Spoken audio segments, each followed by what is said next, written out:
Hello, all, and welcome to FormFest 26's Customer Roundtable. I'm really excited for this session, and I want to thank you all for joining. This is the first roundtable that we've done at our annual user conference, and I can't wait to see where our discussion leads us today. A couple of things I want to chat about before we get started. You've seen this in a couple of sessions earlier today, but we do have audience chat enabled. If you'd like to chat with your fellow customers, feel free. FormAssembly users, all of you, so you could collaborate, you can commiserate, and you can tell us where you're coming in or where you're dialing in from if you'd like. If you do have questions, however, that you want the panel to answer, please do continue to use the question module. If you were a part of our chat earlier in the session where we played Mad Libs, you will know that the chat can honestly get a little hectic, so it's difficult to find questions there. If you'd like a question answered, I just encourage you to use our Q&A module. That's what it's there for. Thank you. When we looked at pulling together a customer roundtable, mostly what we wanted to do was we wanted to draw from some of the many industries that FormAssembly promotes supports. Because what we have found in our 20 years in data collection is that while forms sound like they are the same for every business, a web form is a web form is a web form, really what we find is every organization has different processes. From a very common form like a contact us form might stem a completely different process for a university who may send that to an advising office or alert the bursar's office in different cases to a purely technology company where that contact us form may immediately go to sales. We recognize that all of your processes are different, even though you may all use very similar forms or workflows to get them done.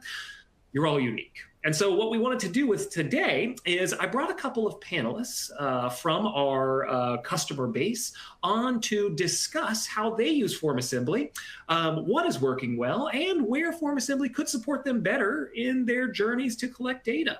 I am joined today by Katie Carlson, Yolanda Chin, I'm so sorry, Yolanda, you're gonna have to tell me how to pronounce your last name, and Megan O'Rourke. Thank you, ladies, all for joining me today. I'm going to bring you up on screen and allow you to introduce yourselves a bit. Katie, let's start with you. Hi, everyone. Katie Carlson. I'm the Marketing Technology Manager here at Cargill for our Food North America business. Happy to be here. Awesome. Hey, everybody. I'm Yolanda, and I am the FormAssembly admin at Pearson. I help manage all of our FormAssembly users across our marketing teams here. We do onboarding, training, and we support them through some specific projects with FormAssembly. Thank you for having me here. And I am Megan O'Rourke. I'm a CRM administrator at the Division of Continuing Studies at University of Wisconsin-Madison.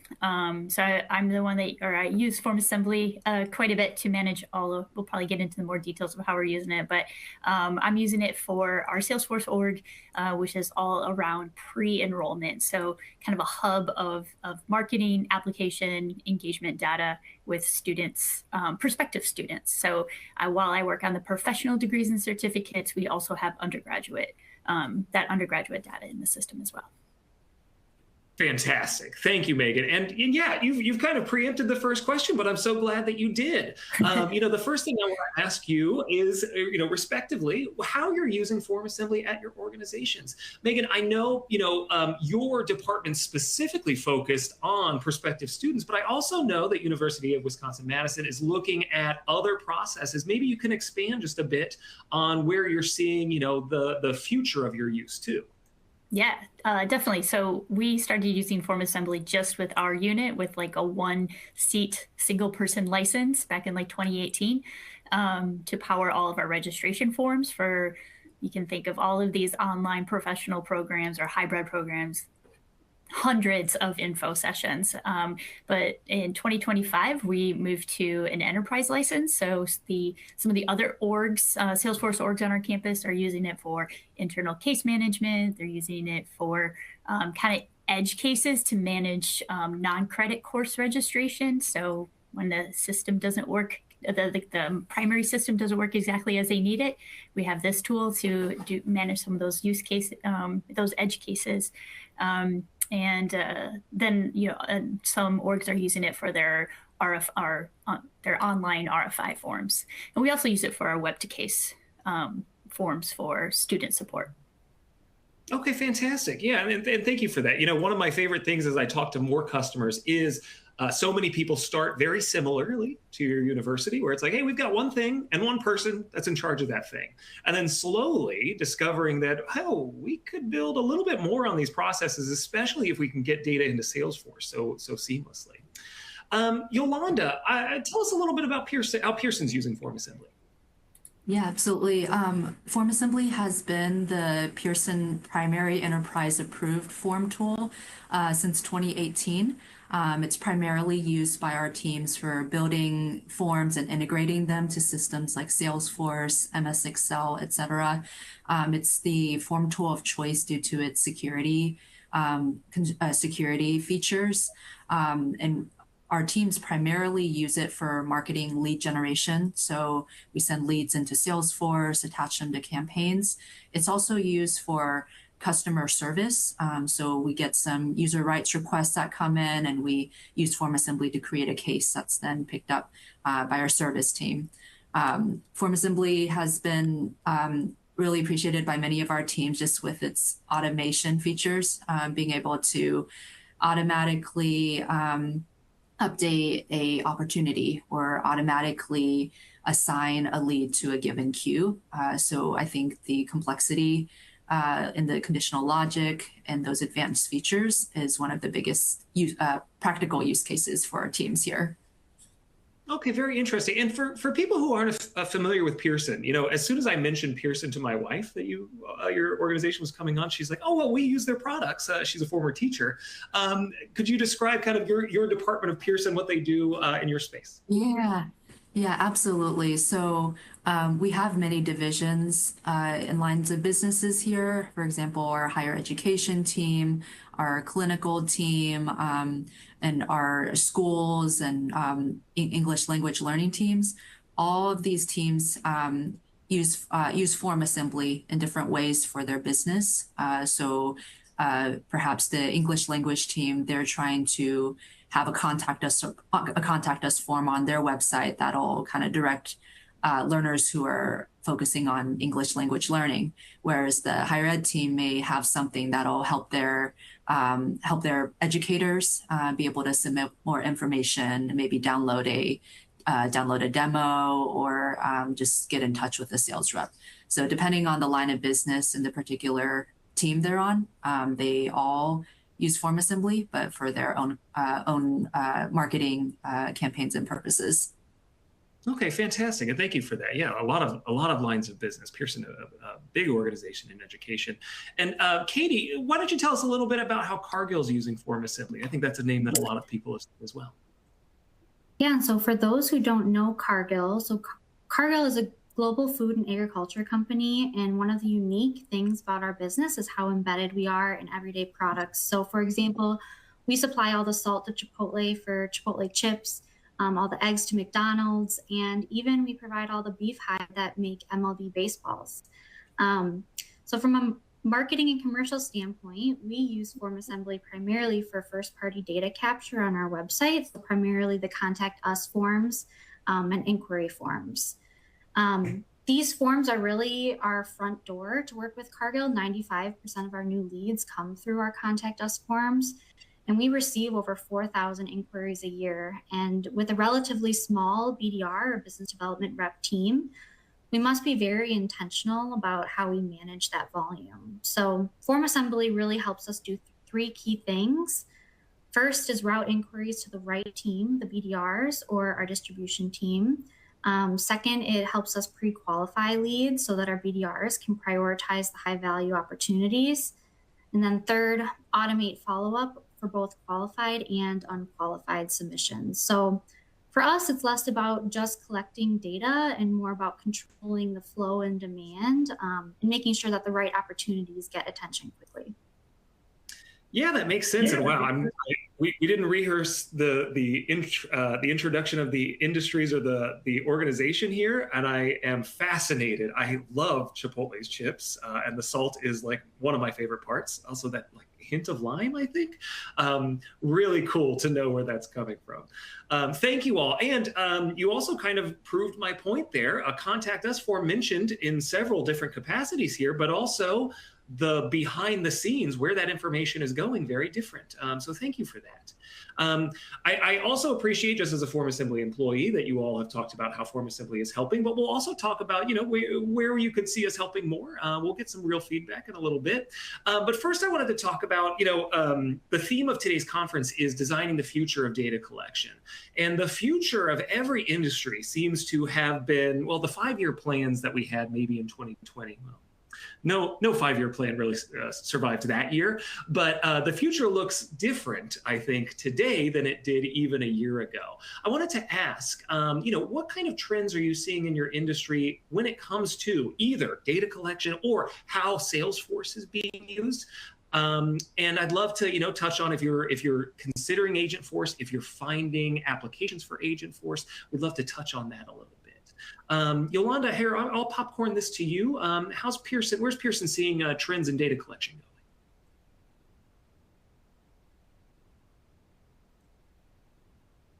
going? Oh, Yolanda, I think you might be muted.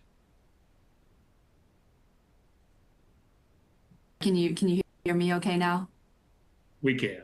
Awesome. Yeah, I think reporting is something that's been voiced a lot by our teams, being able to have good quality data.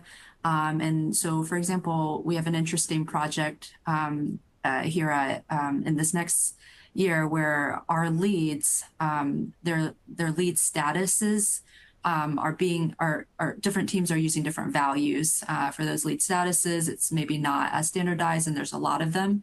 So one of the things we're doing is streamlining those lead statuses so that our teams can be standardized and there can be more actionable results and reporting on those leads across teams. So that's just one example of how we're trying to standardize and to align teams, and then also being able to collect better data through our forms. So we actually had a conversation with our FACSM recently on like, hey, we have a lot of forms that are already connected to these old lead status values. What can we do to update these once these new values come along and be able to capture more aligned data across teams using FormAssembly and Salesforce? Yeah, I think that visibility kind of component has been a discussion topic, a major trend, especially around Salesforce over the last couple of years, where it's like, hey, we need standardization so we can see exactly, volume-wise, the number of leads, whether those leads are going to your point earlier, different lines of business. We need to see growth across the organization. And it can be difficult to do that if you don't start standardizing. Yeah, and we've done that with quite a few things as well, like with our opportunity stages as well. So just trying to get that better quality across all the things that our teams work with. Yeah. Oh man, revisiting opportunity records and opportunity stages is one of those very scary Salesforce projects. It's like, oh, it's been this way for so long. Megan, I know that the higher education space especially has been seeing a lot of, I don't want to call it turmoil because there's opportunities, but student demographics are shifting. The way that you deliver education has seen some major shifts over the last couple of years. Anything that you're tracking in 2026 that you'd want to call out? Yeah, it's a good question. This one's kind of hard to answer because the industry of education is so broad, and I see such a small part of it on a daily basis with professional degrees and online undergraduate degrees and such. But in terms of like trends of how people use or expectations when they're filling out a form, so when we're gathering that information from folks, I always have our marketing team in the back of my mind of like, how can we make this questionnaire or this survey as short as possible? And so we have a very, very short RFI form, but we have a secondary form. So like when they hit a submit, and we don't use FormAssembly for our RFIs, but we have this like secondary form, and no one really ever figures out completes the second form that gives like share more information of why you're pursuing this degree, what questions do you have, that type of thing. So actually for 2026, we're launching a new way of collecting that data where we're actually sending a unique FormAssembly survey to them in that welcome email. You fill out RFI and you get that welcome email. So there's going to be a FormAssembly form that's unique to their contact ID and their opportunity record, and all of that data is hidden, so they're only seeing 2 questions really, and hopefully they'll be able to do it on their mobile devices really easily. And so we're excited to see how much more, hopefully more of that more qualified data, because we're doing more, or, we're doing the same amount of recruitment with less staff. And so having that more information from students of what they're looking for helps to prioritize the work of our enrollment coaches, and to kind of focus on the students that are asking the extra questions and are sharing more about what they're interested in. Yeah, and you're not the only university I've heard mention that you're engaging more, you're personalizing the experiences more, and that's great to hear. That's kind of the win. AI can be a controversial subject. It can seem very impersonal, but in some ways it allows universities that are considering Agentforce for some of those applications to personalize experiences a little bit more, and cross that digital divide where students don't feel as engaged in some respects. Fascinating stuff, but very cool future use case. Katie, what are you thinking for the future? What's Cargill see? Yeah, so one of the biggest trends that we're seeing is a shift from manual data entry to more automated data capture and enrichment, really from AI. So historically, sales teams have been responsible for entering and maintaining data in systems like Salesforce, and that's changing really quickly. I'm going to throw something out there, but I believe sometime in the future that salespeople won't even need to be using Salesforce anymore. We're going to be able to capture data with tools like meeting transcription and AI-driven enrichment. More of that data can now be captured automatically instead of relying on a human to input that into Salesforce. So, and at the same time too, there's also a growing emphasis on first-party data and data governance. So as tracking becomes more restricted, like removing cookies, companies are relying more heavily on data that they collect via these forms, like that FormAssembly provides. So where it gets interesting for us is the intersection of those trends. So forms are still a key entry point for first-party data, but that data is increasingly being augmented and validated more automatically. And expectations for data quality, like the 2 other presenters here had mentioned too, is much higher. So I think the future is less about collecting more data and more about collecting the right data and making it actionable immediately.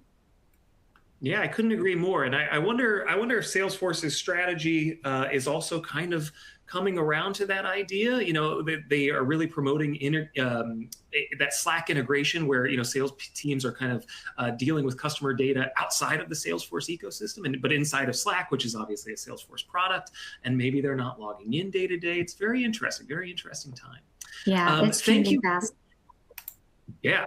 Agreed. And thank you each for giving, I love getting these different perspectives from these different places of, like different industries. Megan, just because you think of your world as like, a small part of higher ed, it's also just a really illuminating to hear where you're coming from. I want to quickly talk, each of you have already talked about really how you use FormAssembly, and obviously the features that you use were a part of those conversations. But, for the other customers on the call, I wanted to hear just very quickly, what's you or your team's favorite part of FormAssembly? What's the feature of the platform that, is making their work that much easier? Megan, maybe I'll toss it back to you for this one. Sure, I can think of 2 things. When I started this position, we were using a different form tool that the university had that didn't integrate with Salesforce. And so I just remember like thousands of emails going back and forth for me to actually create an RSVP form.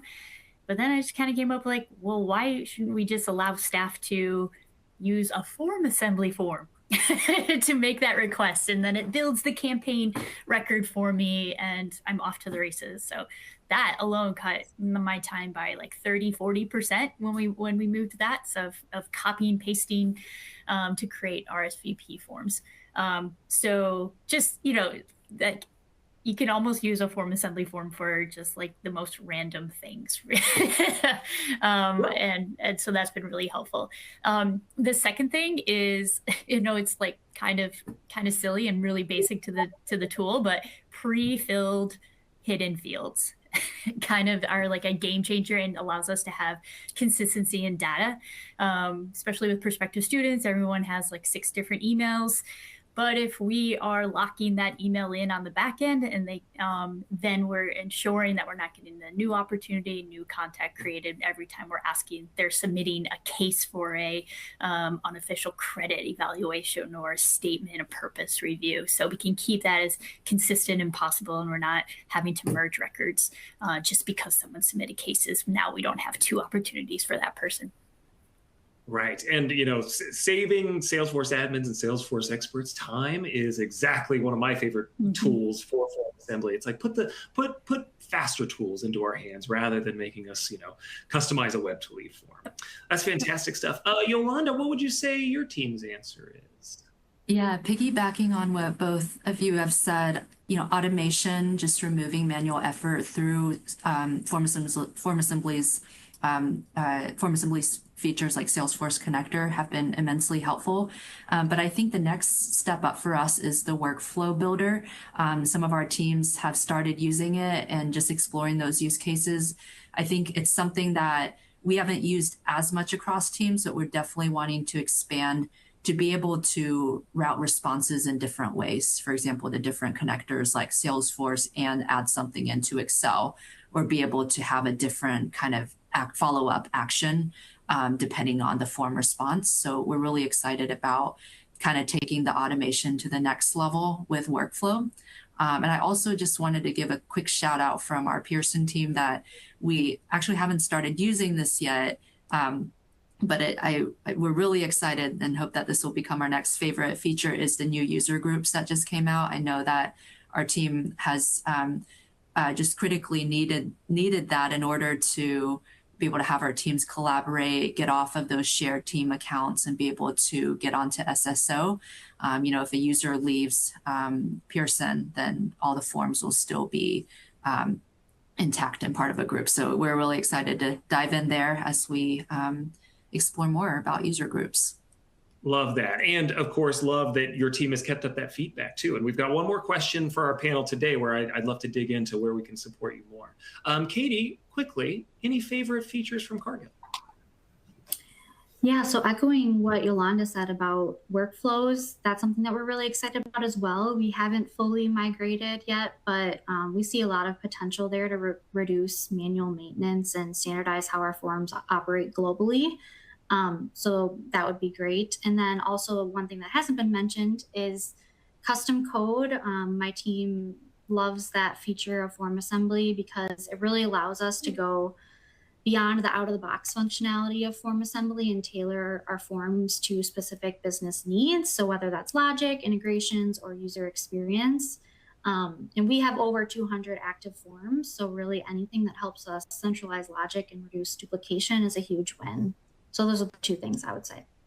Okay, great. No, I really appreciate that. And yeah, consolidation, not just of where your forms live, but also just technology has been a major theme that I've been picking up from customers. It gives you less places to standardize, to Yolanda's point earlier. It gives you tools that you can share across your organization, and it's familiar. It takes less bandwidth to support fewer tools. Well, like Yolanda mentioned, we do have features that we've delivered this year that are helpful, but also have been requested for quite some time. User groups and being able to control content have been major requests. I'd love to collect some feedback, not just from my panelists, but from the audience. Hey, what would help you the most if it was added to the FormAssembly platform? And if it's a feature you've been requesting, you can call that out again. We need to make noise so we know what's valuable to you. Where do you see FormAssembly needing to grow to help your organization the most? I'm going to start in reverse order. Katie, I'm going to throw this back to you. Sorry to make you talk again so fast. Where can we help you out? Yeah, so as we've scaled our use of FormAssembly globally, a few capabilities, three of them would make a huge impact for us. So first is environment management. Similar to Salesforce, we would love to have like a clear dev, staging, and production environment. Right now, making changes directly within production creates risk for us. So having the proper environments and being able to quickly, move forms from development to production would be a great add. Second one, and this is what I'm particularly passionate about, is having a global field mapping and configuration option. So with 200 forms, you can imagine that one small change in Salesforce to one pick list that's utilized on 200 plus forms is a lot of manual updating work in the Salesforce connector. So it would be awesome if we could centralize a way to to manage field mappings globally for those commonly used fields. And then third is better visibility into submission success and failure. So because we process our connectors after submission to avoid exposing errors to the end users, it's really difficult to troubleshoot when we can't see in the back end of like in the responses tab which forms have failed and which have been successful. So those are the three things that we would love to see. So yeah. Yeah, no, and all great suggestions and things that I have heard from other organizations as well. So I know we're a great company with those requests. Megan, what do you think? I always got to look for my mute button. The number one thing that comes to mind, and hopefully I give a shout out to my UW colleagues on this one, because they kind of came up with the idea, and I'm like, why have we never thought of this before? So we have told FormAssembly about this, but the ability to be able to pre-fill text data. So we have those pre-filled fields that we're carrying over with those IDs.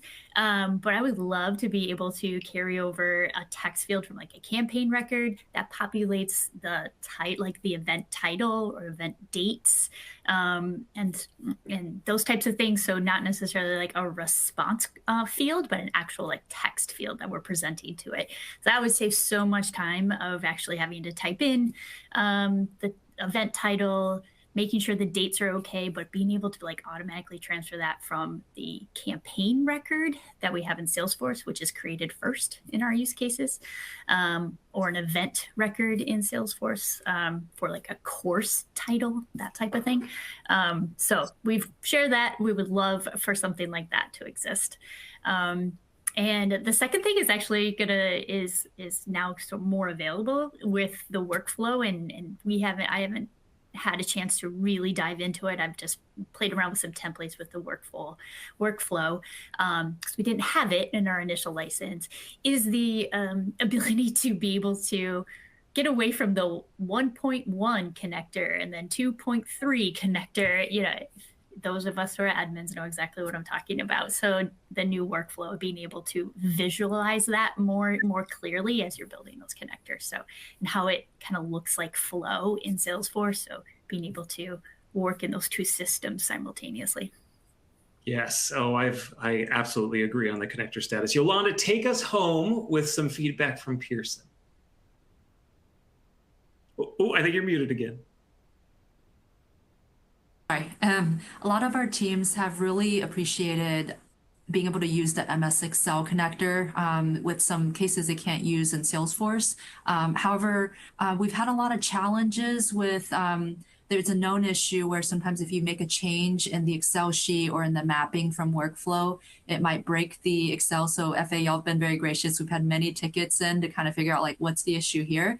So I think it would be cool to just have more like just as easily as you can change like a Salesforce connector, being able to have that kind of fluidity with the MS Excel connector as well. And perhaps just having maybe some, I know the Salesforce connector has some details with the specific error, like you're missing this field. It would be cool to have a little bit more information on the Excel connector when it breaks as well.